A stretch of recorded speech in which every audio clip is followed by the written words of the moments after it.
Breaking tonight, key evidence unsealed in the Luigi Mangione murder case, including the 911 call from the McDonald's where he was arrested for the killing of the United Healthcare CEO. The never-before-seen photos just released as we learn more about those moments just before Mangione was captured. An apparent to-do list, a USB drive on a necklace, and a bus ticket with a fake name all found on him. What we're now learning exactly 1 year after shooting that shook the nation. Also tonight, the pipe bomb plot arrest. The suspect accused of planting explosive devices near the Republican and Democratic Party headquarters 5 years ago just caught. Why did it take so long to track him down? In the hot seat, an admiral who made the call to launch a second strike on an alleged drug trafficking boat with survivors grilled by lawmakers and showing them the video of the strike, what it reveals. Dangerous winter blast, a snow-covered roof collapsing, trapping a firefighter inside, millions facing the coldest air of the season. Chicago could feel like -7, plus the snowstorm moving in on the mid-Atlantic. Porch pirate fake out, a thief posing as a delivery driver to snag a package, plus video capturing high-tech thieves using a Wi-Fi jammer during a burglary. What you can do to protect yourself. A school bus bursting into flames, how the driver got the elementary school students out just in time. And sky-high rescue, a window washer dangling 15 stories above after his equipment snapped. Firefighters rappelling down to save him. Plus, she's the most listened to woman on the radio. We speak to Delilah about her decades of dedications on the airwaves and the one call that stopped her in her tracks. Top story starts right now.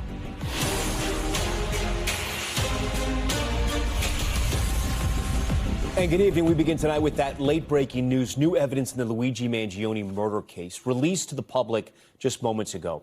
And here's some of it. Photos of tons of cash and foreign currency, a fake ID, a laptop, flashlight, face mask, and a Sharpie. All these items found with Mangione when he was arrested at that Altoona, Pennsylvania McDonald's. We're also hearing that infamous 911 call for the first time. Blair 911, what is the address of your emergency? It's not really an emergency. I'm a manager at Plank Road McDonald's out here on the Boulevard. Okay. And I have a customer here that some other customers were suspicious of, that he looked like the CEO shooter from New York. Okay. So they're just really upset, and they're like coming to me, and I was like, well, I can't approach him. The release comes exactly 1 year to the day since Mangione allegedly killed United Healthcare CEO Brian Thompson on the streets of New York City. The evidence all part of a hearing ahead of what could be one of the most closely watched trials in years. Stephanie Goss leads us off with the latest. Tonight, new images of what police found on Luigi Mangione released to the public for the first time, including photos of thousands of dollars of cash he was carrying, including foreign currency, apparently from Asia, his laptop, which he was using when police approached him in the McDonald's, along with a small flashlight and a Sharpie and a mask. And for the first time, we're hearing the 911 call that alerted police he might be there. Blair 911, what is the address of your emergency? It's not really an emergency. I'm a manager at Plank Road McDonald's out here on the Boulevard. Okay. And I have a customer here that some other customers were suspicious of, that he looked like the CEO shooter from New York. Okay. So they're just really upset, and they're like coming to me, and I was like, well, I can't approach him, you know. No, of course not. All right, honey, what's your name? One of the responding officers testified he arrived at the McDonald's doubting it was the suspect in the United Healthcare CEO's murder, but told the court when he lowered his mask, he knew immediately it was him. Meanwhile, in court today, prosecutors revealed what the police discovered on Mangione the day he was arrested, including a USB drive on a chain around his neck, an apparent to-do list that included buying a survival kit, trash bags, and more USB drives, and in his back pocket, a Greyhound bus ticket from Philadelphia to Pittsburgh, arriving the night of the murder. Mangione has pleaded not guilty to both federal and state murder charges. His arrest and the search that followed the central focus of this week's pretrial hearing, the defense looking to get evidence including the alleged murder weapon thrown out before the upcoming trial. Stephanie Goss joins us now live outside of that courtroom. Stephanie, the hearing not wrapped up yet, and the evidence that we got today shows how important these pretrial hearings are. Sure, absolutely, Tom. And, you know, the defense is trying to get some of this evidence thrown out, which would be surprising, but they are zeroing in on that backpack that was searched without a warrant in the McDonald's. Now, the prosecution says it was in line with the law because officers on the scene were worried for their safety. But what we saw today was the defense team really hammering one of the responding officers about this issue of safety. They said to him, "Did you move the backpack?" He said no. "Were you concerned about a weapon in the backpack after he was frisked?" He said no. So they're really trying to make it push back on this idea that there was an issue of safety, which would then mean potentially that a constitutional right was violated, and that is what the defense team is going for here, Tom. All right, Stephanie Gosk with that new evidence we're just seeing for the first time. Stephanie, thank you. I want to bring in NBC News legal analyst Misty Maris. Misty, sometimes it's good to sort of take a breath and kind of explain this to our viewers. This has been out there. Investigators have had this. The lawyers have had this. Why are we seeing this now for the first time? So a lot of this case has been under seal. Not a lot has been for public viewing. And in fact, even during this hearing, the defense made the argument that certain pieces of evidence that were going to be relevant during these hearings and going to be a part of the hearings should still be shielded from public view. And the reason being, the defense says if it gets out there and ultimately is suppressed by the judge, it could potentially taint a jury pool. You saw the images, right? We had the foreign currency, the laptops, the masks, the Sharpie marker, all that stuff. We're seeing it here. Foreign currency, regular U.S. currency, a lot of cash there. These wallets. Anything surprise you about what you've seen here? Fake IDs? Well, so I think one thing that I'm curious about is we know there's USB, there's all this electronic evidence, and we have not seen the results of that. And how does this loop back into this hearing? Well, remember, they're trying to suppress everything that was found in the backpack. If the defense is successful, Tom, it means that anything that came from a further investigation based on those leads would also be thrown out. So the consequences could go beyond just what's in the backpack, even though that's significant in itself. We've got the gun, we've got the manifesto, but there could be more to that. So this is really something that's going to be so consequential to this case. Have you seen or heard anything to lead you to believe that they're going to toss some of this, or that this evidence won't be presented to the jurors? So the defense has made a very good case. There are some issues with a potential warrantless search and questioning before Miranda rights were read for about 20 minutes. However, there are all these exceptions to the rules, especially when it comes to warrantless search, and one is inevitable discovery. We heard a little bit about this. If he had been arrested and the backpack had not been searched at McDonald's, it would have been inventoried back at the police station. It's sort of a fail-safe for prosecutors, and I think ultimately it's going to come into the case. So you think jurors will see all this evidence? I do. Okay. I think the jurors will see it. Misty, so great to have you on. We appreciate it as always. Now to our other developing case we're following tonight, a breakthrough in that mysterious D.C. pipe bomb plot that has gone unsolved for almost 5 years. The FBI arresting and charging a man they say placed explosive devices outside the DNC and RNC offices in 2021. Kelly O'Donnell has more on how they tracked the suspect down. A 5-year mystery, no more. Federal officials say this long-sought masked figure who placed explosive devices outside the Republican and Democratic Party headquarters is 30-year-old Brian Cole Jr. His family home on a quiet cul-de-sac in Dale City, Virginia, surrounded by investigators in search of evidence. Cole is facing 2 federal explosives charges. The big break described as old-school police work. This wasn't a new tip. It wasn't some new evidence. It was the hard work of President Trump's administration. According to the criminal complaint, Cole purchased multiple items consistent with components that were used to manufacture the pipe bombs, gathered over a period of years, including white kitchen-style timers, galvanized pipe, end caps, and 9-volt battery connectors. According to the affidavit, investigators traced Cole's purchases among tens of thousands of items sold over that time period. This case involved millions of pieces of data. It was like finding a needle in a haystack. Investigators say cell records show Cole's phone pinged 7 times near key locations along the path of the bomber, seen on video from 7:39 p.m. to 8:24 p.m. as he placed bombs in January 2021. The FBI director said agents gave the case a fresh look. Brought in a new team of investigators and experts, re-examined every piece of evidence, sifted through all the data. Kelly O'Donnell is live on the scene of one of those bomb placements for us, live in D.C. for us tonight, outside the DNC headquarters, I should say. So, Kelly, two questions for you tonight. First, how is law enforcement explaining why it took 5 years to make an arrest in this case, when it sounds like they had a lot of this evidence possibly?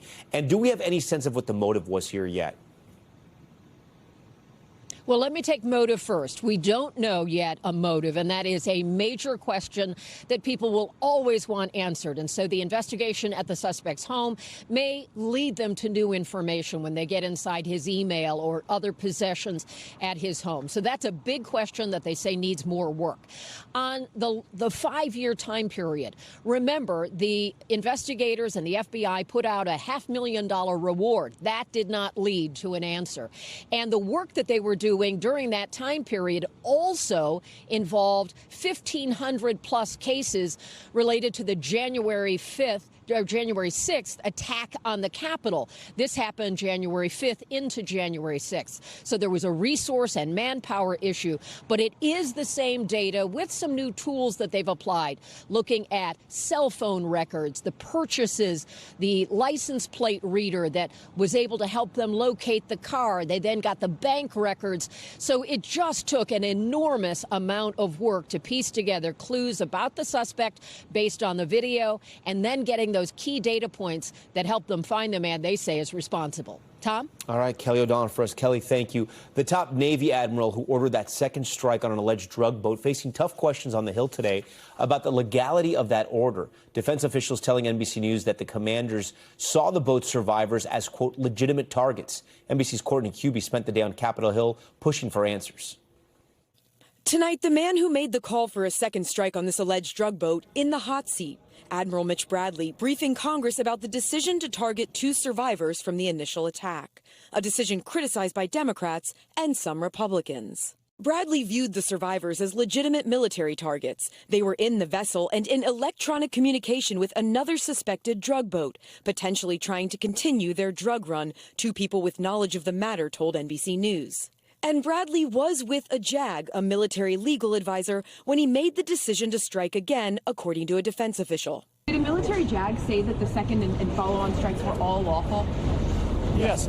The U.S. military has struck more than 20 alleged drug boats as part of President Trump's war on cartels, which he now classifies as foreign terrorist organizations. Whoever are piloting those boats, they're guilty of trying to kill people in our country. Lawmakers say Bradley told them Hegseth did not issue an order to kill all survivors. Republicans in the briefing say the video showed the boat loaded with drugs and that the U.S. often uses multiple strikes to kill terrorists. Just like you would blow up a boat off of the Somali coast or the Yemeni coast, and you'd come back and strike it again if it still had terrorists and it still had explosives or missiles, Admiral Bradley and Secretary Hegseth did exactly what we would expect them to do. But Democrats are alarmed. The video was very disturbing. What I saw in that room was one of the most troubling things I've seen in my time in public service. You have 2 individuals in clear distress without any means of locomotion, with a destroyed vessel, who were killed by the United States. Okay, Courtney Cubie joins us tonight from Capitol Hill. Courtney, I know you have some new reporting. We just got some reports in of another strike. Yeah, breaking news right here. There was another strike carried out by the U.S. military, this time in the eastern Pacific Ocean, targeting another one of these alleged drug boats. Now, we learned about this on social media from U.S. Southern Command. That's the regional combatant command that's in charge of that area. Secretary of Hegseth retweeting that posting, which says that there were 4 individuals who were killed in this strike. Now, this brings the total number of strikes like this since that September 2nd one that we've been talking about now for the last week, the total to at least 22 strikes that have been carried out. At least 86 individuals have been killed in these strikes, that all according to the Department of Defense and the combatant commands. But Tom, this is the first one of these strikes that we've seen in a number of days. Secretary Hegseth even addressed that issue in the cabinet meeting earlier this week, saying that there just aren't as many boats to hit in the area that right now, because he said, speculating that he thinks that they're just concerned about being out on the waters given the U.S. strikes. Tom? Okay, Courtney Cubie there on Capitol Hill tonight for us, trying to get some answers. Courtney, thank you. Now to the Arctic blast sweeping across much of the country. Some areas seeing temperatures in the single digits, and right now parts of the Northeast are on alert for dangerous snow squalls. Videos showing that blinding snow in upstate New York, and in St. Louis, a firefighter trapped after a snow-covered roof collapsed on him during a fire. Luckily, he was safely rescued and is doing okay. Let's get right to meteorologist Bill Cairns. Bill, what can you tell us? Well, we're watching a fast-moving snowstorm moving into Virginia tonight. And this isn't about the amount of snow, it's about the timing, because it's going to be going right up into the early morning rush hour. It's going to be hard to keep the roads clear. We're already seeing some of that snow breaking out in Kentucky, but we have about 16 million people under winter weather advisories, including Washington, D.C., Richmond, Williamsburg, to Durham, all the way back here to Roanoke and into the mountains of the Appalachians. How much snow? Again, we're not talking a ton. It's only about 2 to 4 inches in many areas, less than that, only about ½ inch to an inch in D.C. But, Tom, everyone heading out tomorrow morning, you're going to be driving on very slippery roads. Yeah, talk to us about those sort of morning temperatures, many waking up to below freezing temps. Yeah, this is like mid-January or February type cold, so early in the season. So the wind chills are already pretty bad. They've been like that all day long throughout the Great Lakes. Chicago's at 17, Minneapolis still at 0. But now the cold air is really moving into New England and the Northeast. Tomorrow morning, we're going to have numerous record lows, maybe about 2 dozen or so, wherever you see those blue dots. Chicago, record low expected at 3 degrees. Binghamton at 3 degrees. Northern portions of New York and Plattsburgh, -1. And this cold is going to be here to stay. We get another reinforcing blast as we go through the end of the weekend. Sunday into Monday, bitterly cold air comes down from Bismarck to Minneapolis. Look at Minneapolis, a high of only 8. And that cold air is heading to the Northeast the beginning of next week. Winter is here to stay. Oh, yeah, winter's definitely here. All right, Bill, we thank you for that. Now to the scary scene on a Tennessee highway, a school bus filled with children going up in flames. NBC's George Solis reports on how a quick-thinking bus driver got all the students out just in time. The terrifying moments caught on camera. A school bus totally up in flames. Thick black smoke shooting up. The children on board escaping just moments earlier. Highway 49 East, it's going to be a school bus on fire. All the children are off. NBC News obtaining video of the dramatic inferno, as well as these images showing first responders extinguishing the blaze. Miguel Henry, a former bus driver himself, recording the video on his way to work and went to lend a hand. As soon as he saw the smoke, I believe he, evacuated the bus as quickly as possible, kept the kids safe and as well as himself safe. The fire occurring early Wednesday evening on a 2-lane highway in Dixon County outside Nashville. Authorities say the bus was traveling when it suddenly caught fire. Officials say the driver pulled over and helped to evacuate the children. Megan Griggs' 7- and 8-year-old were on board the fully loaded bus. The fire could have catch on the bus really quickly, and then we got out, and yeah, he got all of us safe. Tonight, Mom grateful. I'm just trying to take it as a freak accident, just thankful it didn't turn into anything crazy. Officials say the cause of the fire is under investigation. Amazingly, no injuries were reported. A community working together to prevent what could have been a tragedy. Not all heroes wear capes. Some of them drive buses. All right, George Solis joins us now live from Miami. George, all of those kids, amazingly no injuries. And tonight, first responders are praising the bus driver's quick thinking. Yeah, that's right, Tom. When we think about it, there were 38 kids on that bus. Some of them reported smelling the smoke and then alerting the bus driver, who then took quick action. Tennessee Highway Patrol saying in a statement, in part, saying he saw the danger, acted fast, and got every student off that bus before anyone was hurt. His quick thinking and was calm under pressure. He saved lives. What he did was brave, professional, and exactly what we hope for in a moment like that. Again, some quick thinking there. That bus driver, nothing short of a hero, Tom. Yeah, okay, George, thank you. To another rescue now, this one hundreds of feet in the air after a window washer and the equipment they were working with failed, leaving workers dangling outside a skyscraper in Virginia. Ryan Noble's on the dramatic race to save them.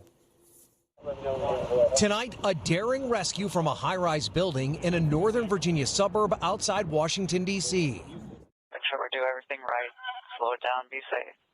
2 window washers were cleaning a building this morning when one of the tethers holding their basket in place snapped, leaving them dangling 150 feet in the air. Rescue workers rushed to the scene. Fairfax County firefighters rappelling down the building to secure the workers. To give you an idea just how high in the air these workers were, they were 3/4 of the way up this building from where I'm standing right now, dangling in the air in the freezing cold. A backup harness prevented a serious fall for both people. Pictures from inside the building show the fire crews hooking the workers up to a secure line to pull them out of harm's way. Dan Gajewski is the battalion chief who oversaw the rescue. He said his crews found a unique way to communicate with the stranded workers. Our fire department units actually started typing into the iPads and showing the workers and asking things like, hey, are you okay? You know, letting them know that we have rescuers that are on the roof that are going to be down to meet with them here shortly, just kind of calming those nerves. The rescue crew said the two workers were remarkably calm during the ordeal. They were pulled to safety and escaped the harrowing incident without any injuries. It still isn't clear what caused the incident. Ryan Nobles joins us tonight from Tyson's Corner there in Virginia. Ryan, we can see that building behind you. It's massive. Do we know how long those two washers were dangling for? Yeah, so fire department authorities tell us, Tom, that from start to finish, this whole ordeal took about an hour and a half. Rescue crews were here pretty quickly, but as you can see behind me, this is a pretty tall building. And if you know anything about the Washington, D.C. area, it is right along the Capitol Beltway. And this happened right in the middle of the day. So there were thousands of passerbys who were driving along the highway during a busy time of the day that actually saw this worker hanging from this building behind him. We're very lucky, though, Tom, that no one was hurt in this incident. And the rescue crews also tell me that the workers were remarkably calm throughout the entire ordeal, despite how dangerous the situation was. Tom? It was a grade A rescue. All right, Ryan, we thank you. We are back in a moment with the porch pirate caught on camera as authorities warn of thieves using high-tech gear to burglarize homes, including that right there. What you can do to protect yourself this holiday season.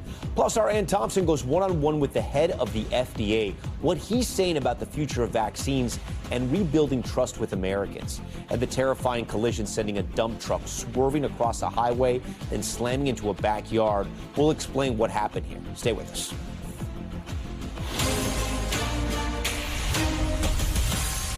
We're back now with the video of a porch pirate in Chicago that managed to take 8 packages just as the family pulled into their driveway. With the holiday season ramping up, police are warning of the high-tech thieves are using to snatch packages. Stop cameras from catching them in the act. Adrian Broadus reports. At first glance, it may seem like a DoorDash delivery, but quickly it turns into a porch pirate pickup. Watch as he stuffs not one, but multiple packages into his bag. Before a honk alerts him that the suburban Chicago homeowner is pulling up, the family returning from vacation. Oh my God, he's putting all the packages in his bag. The real-life Grinch, managing to avoid the SUV, gets in the car and drives away before they even park. When we looked through the Ring video footage from earlier in the day, you could see that he canvassed by our house several times. This mom of 2 now warning neighbors to stay alert during the busy holiday shopping season that now comes with more and more package deliveries. Clarendon Hills police say the property crime incident is under investigation, adding porch pirates are getting bolder. In Houston, some thieves are targeting the cameras first to prevent any footage of their attacks. Authorities say thieves used Wi-Fi jammers to override home security systems, in this case, corrupting the video to ensure clean evidence wasn't recorded. They're not hard to get. I think they cost about $60 or $70. Experts say you can take steps to protect your home. One of the things I do at home is I have 2 networks, and I have different Ring cameras connected to different networks. And they're at different frequencies as well. As for package deliveries, police in Illinois suggesting if you don't want to take a chance, pick one delivery day when you know you'll be home or use a locking drop box. As for this family targeted in Chicago, the stolen Christmas gifts can be replaced, but the violation of their space cuts deeper. We definitely felt violated, a little nervous going to bed last night. Like, I know that that's not what it was about, but you're still nervous. Like, it's your property and someone's like encroached upon it. Adrian Broadus joins us tonight live from Chicago. Adrian, a lot of viewers are going to be watching this being freaked out by those Wi-Fi jammers. We've done a few stories on them now. How can homeowners protect themselves? Because what we heard in the piece, I mean, it's a little complicated to have 2 Ring cameras, 2 different sort of Wi-Fi systems. Yeah, there are a few ways that you can protect yourself, Tom. First option is a hardwired system. So think about it. A system that does not depend on Wi-Fi is much harder to jam. Your second option, if you do use Wi-Fi, know your bandwidth and opt for a signal more resilient to jamming. And finally, if you can, pick a model that offers recording on an SD card. So even if the Wi-Fi signal fails, you still have that video saved, and you can turn that over to police if you are targeted, Tom. Good advice. All right, Adrian, we appreciate it. Coming up on Top Story, a gunman opening fire at a gas station in Omaha. Several officers injured, plus a 12-year-old denied a life-changing surgery that could cost as much as $100,000. Her mother's battle with insurance to get it covered. But first, Top Story's top moment in the rescue being called a miracle. When Sadie, a 5-year-old black lab mix, escaped from a home in San Diego, her homeowners were able to track her to a beach 2 miles away using an air tag. At the same time, 2 lifeguards got a report of a dog swept out to sea. Those lifeguards quickly jumping into action. Yeah, I mean, it was a little different than what we're used to, but I jumped in and she was real sweet. She just let me grab her and put her onto the back of our jet ski. And there is Sadie safely being brought to shore. Her owners tell us they're grateful to the lifeguards that saved their dog's life. Wow. Okay, stay with us. More news on the way.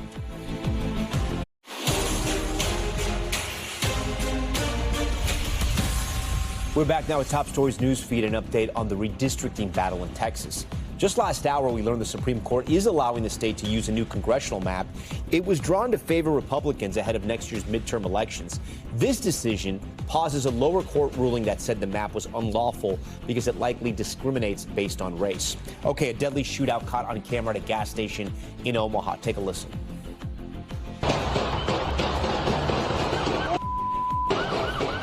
Officers exchanging gunfire with the suspect. They say he shot someone hours earlier outside of a grocery store. Police telling NBC News 2 of the officers are still being treated for their wounds, but all are expected to be okay. The suspect died in the shootout. And dramatic new dash cam video showing the moment a Tesla collided head-on with a dump truck in Arizona. Take a look at this. You can see the Tesla swerving across several lanes of traffic before slamming into the truck. The impact sending it right through a backyard fence. Both drivers were taken to the hospital. Police say they're now investigating what caused that Tesla driver to veer into oncoming traffic. Pantone just announced its color of the year for 2026, and the winner, Cloud Dancer. You heard that right. It's actually just a fancy name for a shade of white. The color company described it as a lofty white that serves as a symbol of calming influence. It's been picking the color of the year since 1999, forecasting the tone everyone will be wearing, wanting, and consuming in the months ahead. Okay, next tonight, one-on-one with the head of the FDA, NBC's Ann Thompson, sitting down with the commissioner, just as the CDC advisory panel prepares to vote on a possible change to hepatitis B vaccine recommendations for children. Here's a portion of that interview.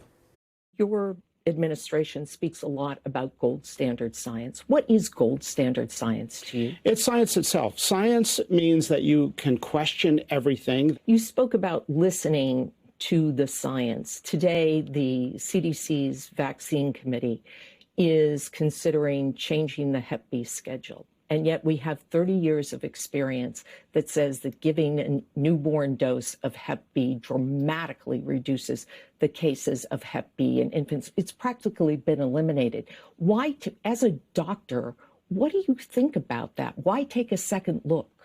Because it's a nuanced topic. So if a mom is Hep B positive or has an unknown Hep B status, then it's important for that child to get the Hep B vaccine as close to birth as possible. You said as a physician you recommended the newborn dose. You think that should change now?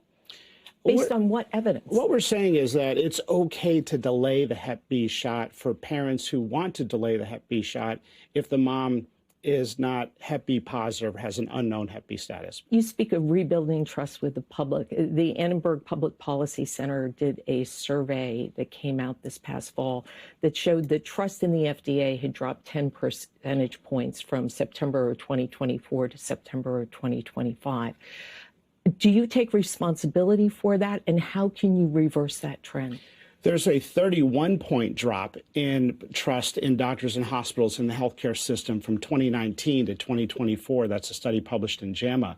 And the reason I believe we've seen a massive decrease in trust is putting out public health recommendations with such absolutism. And yet this past weekend, there was a memo from one of your leaders. And in that memo, they said that the FDA had found at least 10 children who died because they got the COVID vaccine, but there was no science to back it up.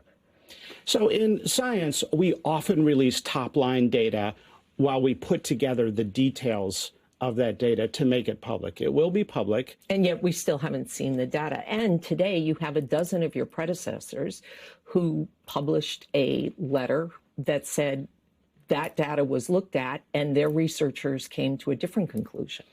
Well, that's not actually what they said. And many of those, by the way, are paid by big pharma folks, and they're entitled to their opinion. But we have a different concept on vaccine regulation. Let me just read to you what they said in this letter. It said, the stated motivation for these sweeping changes is the deaths of 10 children, which the FDA leadership asserts were caused by COVID-19 vaccines.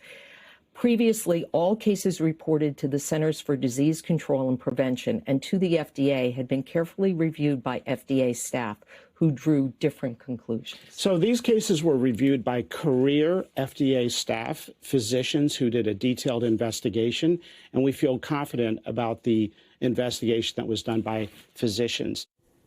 Okay, and a thank you to Ann Thompson for that. The CDC Vaccine Advisory Panel is set to vote on hepatitis B vaccines and the guidance for newborns Friday morning after it was delayed tonight due to disagreements over voting language. Still ahead on Top Story tonight, another massive heist in France, this time involving $100,000 worth of culinary crown jewels. We'll explain. Plus, the Army vet working full-time at a grocery store to make ends meet, how a viral video inspired thousands of people to pitch in, and the massive sum they've raised to help him retire. That's next. Back now with our series, The Cost of Denial, where we investigate the challenges so many Americans face with their insurance providers. Tonight, the story of a young dancer, the FDA-approved surgery to treat her scoliosis, and the repeated denials for coverage. Here's Kate Stowe. 12-year-old Vivi Huckreid is a competitive dancer, practicing 15 to 20 hours a week. But the scoliosis she was diagnosed with last year could force her to stop. I was scared and I was confused.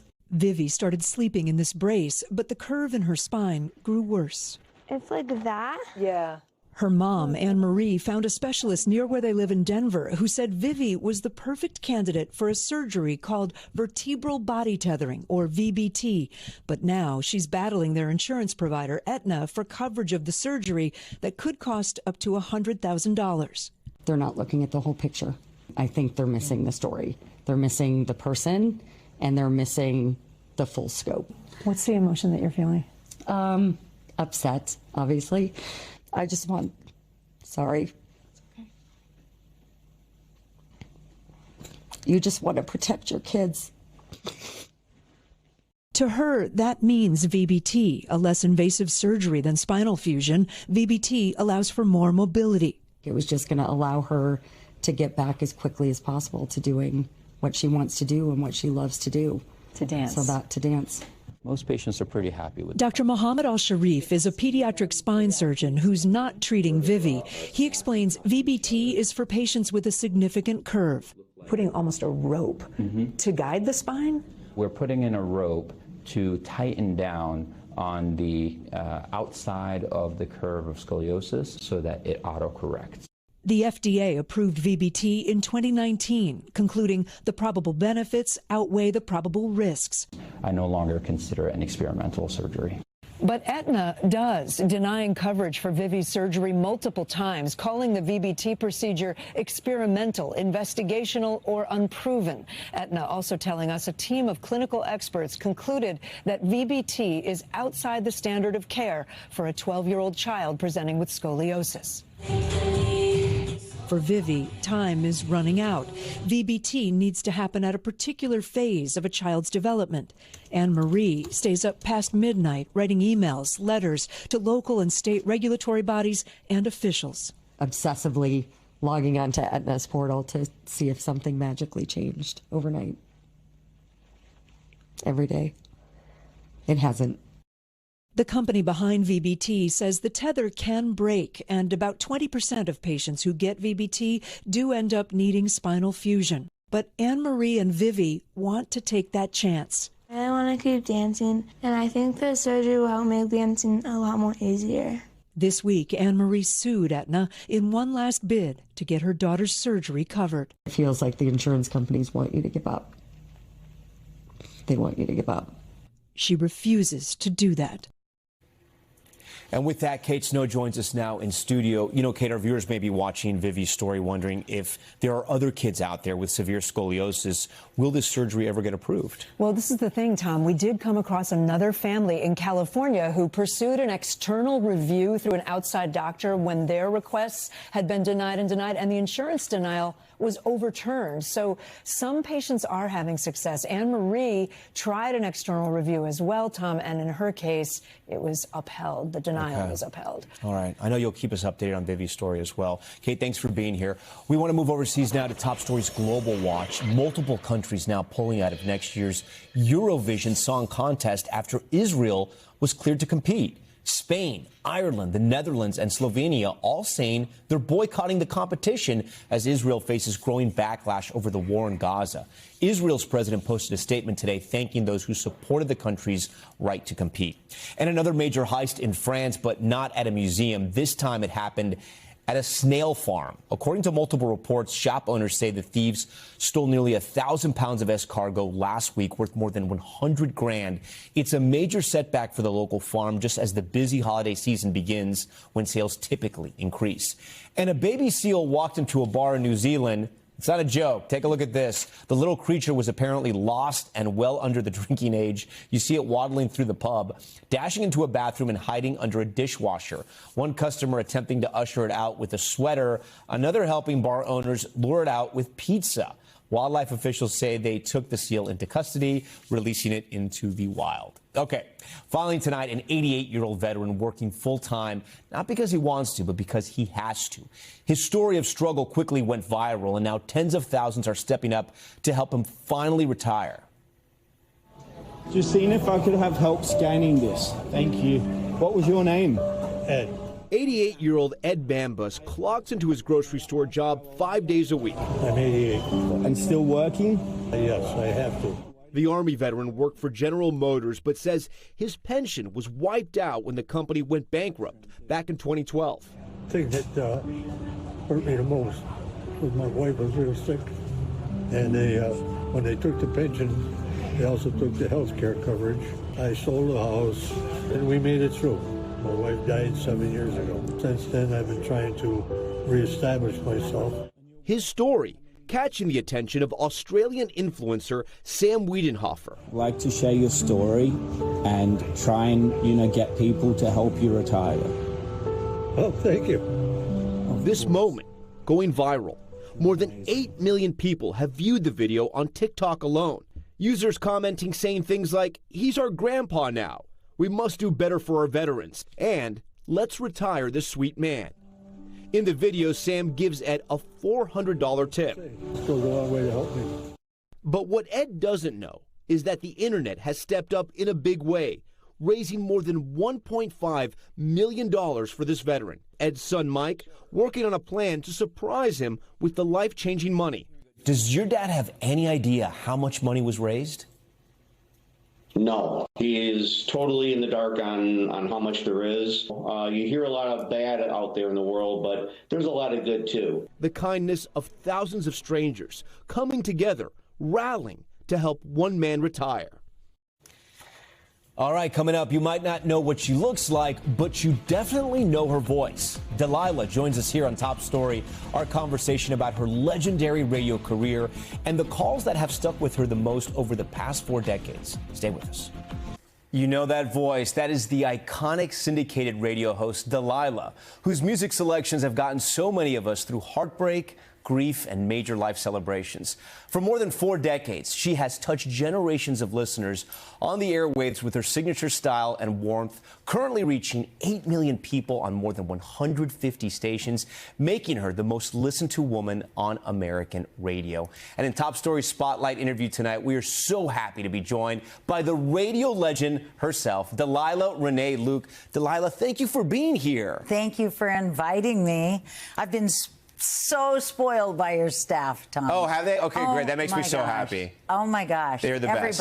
Everybody that I met backstage, the nicest people I've ever met. And you know how important that is, right? Because you've been doing this, like we said, for 4 decades, such a huge following.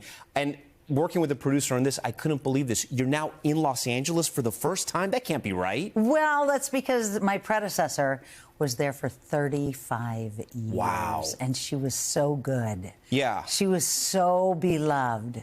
And so things happened, change happened, and I finally got my foot in the door. I want to put this up for our viewers now. This is how far, this is your reach across America here. Look how many markets. How and I feel like you could be beautiful is in more. That's beautiful. And that's really all the population centers, right? It's like where you're not is probably very, very small towns. But where people are, you're there, big towns, small towns, reaching across America. What's it been like when you look at that map and you think about your career? I know it's tough sometimes to sort of reflect back, but what's it like?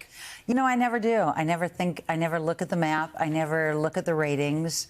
I don't ever think about that. When I go in the studio, I truly focus on each person that sends me a text or hits me up on TikTok or whatever, and whoever's on the phone line, and that's who I'm talking to. Yeah. If I were to think about, like, the numbers you just quoted or that map, I would probably get stage fright. Yeah, because you've kept it very personal. Yeah. Like it's not a big thing when it is. You know, I was thinking about this. You've been on for so long, and there have been so many sort of styles and reinventing the wheel in radio and what's hot and what's not. What's hot? What's Morning your brand? Zoo, shock jocks, the teams, you know, male, female. But you've been you. Why do you think you were so successful? Because I don't care what's hot or what the next trend is. I'm just me. On the air, off the air, I'm just me. And I'm not trying to play to anybody. I'm not trying to play to any rating system. I'm not trying to shock anyone, for sure. I just want to be a safe place. That's my only goal. You know, it sounds corny, but it's true. My producers and I all have the same theory, the same philosophy, that we want to be a light in the darkness. We want to be a safe place. I don't care what your political affiliation is. I don't want to know it. I don't want to talk about it. I don't care what your sexual orientation is, what your religious bent is. I just want to love you. Yeah. I just want to love you. When people ask for songs, is it all you? Is it your staff? I mean, do you do it on the fly? How does that work? Well, it's mostly me, and then I argue with my staff. and we go back and forth because, you know, I was raised in the 70s and the 80s, and that's the music that resonates with me still. And some of my staff members, like my daughter, is much younger. And so they're like, Mom, get out of the 70s, would ya? So sometimes we go back and forth. But, you know, the lyrics are what matter. We want lyrics. And it's tough during the holidays because there's not a whole lot of songs that say, you know, I lost my mom this year and I'm crying the blues. Right. But we try to lyrically, especially the other 11 months, find the song that lyrically will just like go straight to your heart. How long did it take you to sort of find your voice and do the show you wanted to do? Because, I mean, there are producers, and it takes time, right? 10 years. It was 10 years from the beginning of my career, doing school news and school sports, to airborne traffic reporter, to rock jock, and, you know, every other format in between. I was a country western jock. But when this show was birthed, and I gave birth to this show 18 days after I gave birth to my first son. Oh. So it's easy to know how old the show is. When this show started, it went from like number 18 in the market to number 1 in 3 months. And I knew that a door had opened that would never close. And you weren't being profane. You weren't trying to shock people. You weren't doing prank calls. You were being you, and you're trying to connect people on a personal level. On a personal level. And I was sneaking my baby son into the studio at night because I've always done nights. And back then, you know, I wasn't supposed to bring him to work with me. Ha! Now my studio is right off my kitchen. But I never wanted to play those games. Never. And it offends me when I hear people on the air saying things that shock me or would hurt my children. That doesn't make me happy. That doesn't bring me joy. It offends me. It hurts my heart, especially when they're being cruel, mean-spirited. Right. There's a new format, you may have heard of it, social media, and you're big there as well. We wanted to play a clip for you, some of the stuff we found on TikTok about you. Let's watch that. If you're just tuning in, how are you? Was work stressful for the kids a lot? What are you battling today? Didn't just lose my drinking buddy by the spare tires. It's been the sad Sundays here at 103.2 The Ear. What do you think? And those are young people. The first one you played, she goes on to say that she has a potassium deficiency. So my son found that clip. The son I told you came to the studio. He sent it to me, and he's like, "Mom, how's your potassium deficiency?" That's wild. Yeah. Is there a call that has stayed with you more than maybe any other, or one that you can remember that somebody called in and you said, wow, that just kind of sort of stopped you in your tracks? Well, there have been a lot of them, but I got one Monday night that has now joined the Hall of Fame in the most powerful calls I've ever taken. It was from a woman whose daughter had received a double lung transplant 3 years ago. And on the 1-year anniversary, the donors contacted them. And the two moms have become best friends. Like best friends, and my show was something that connected them. And while I'm talking to the first mom who's rejoicing that her daughter is alive, she called the second mom. Oh my and gosh. Conferenced her in. And we were all three of us moms ugly crying on the air. My producers had to work so hard to cut out the blubbering because I was hysterical. I was just like, my heart was filleted, and I talked to him for like 20 minutes. And that call will stay with me for the rest of my life. And it was authentic, it's original, it's something AI probably will never be able to recreate or even think of, you know? Heavens no. And it was so real. Yeah. You know, the fact that the boy was told by the doctors when he was a baby, he was born with profound disabilities, that he wouldn't live past 3, and God let his mom raise him for 33 years. And then when his time was up, he gave the gift of life to this beautiful young mama. Like, you can't make this script up. It was just so profound. And the love these two women have for each other and for each other's family, they have a bond, a sisterhood that will last forever. You know, when you have these moments like that, because I've had them in my career where you interview somebody and it stays with you forever. It stops you in that day.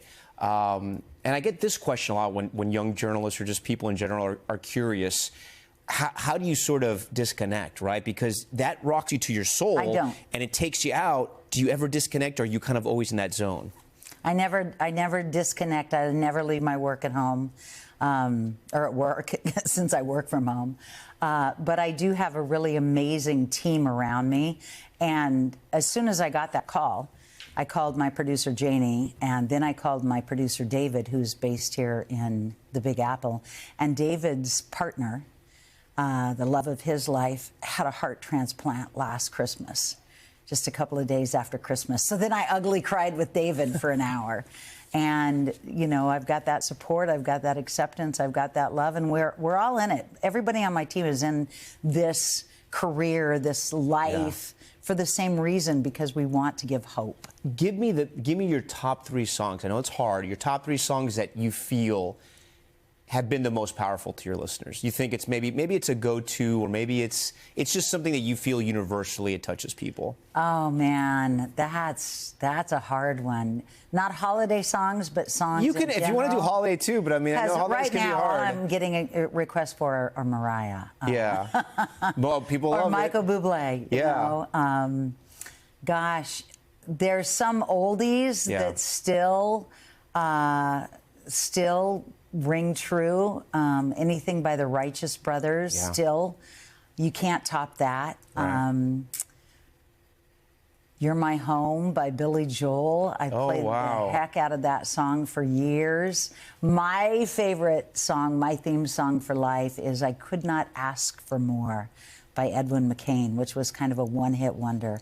But it's so true for my life. I'm so fortunate and so blessed. There's nothing I could ask for. Yeah.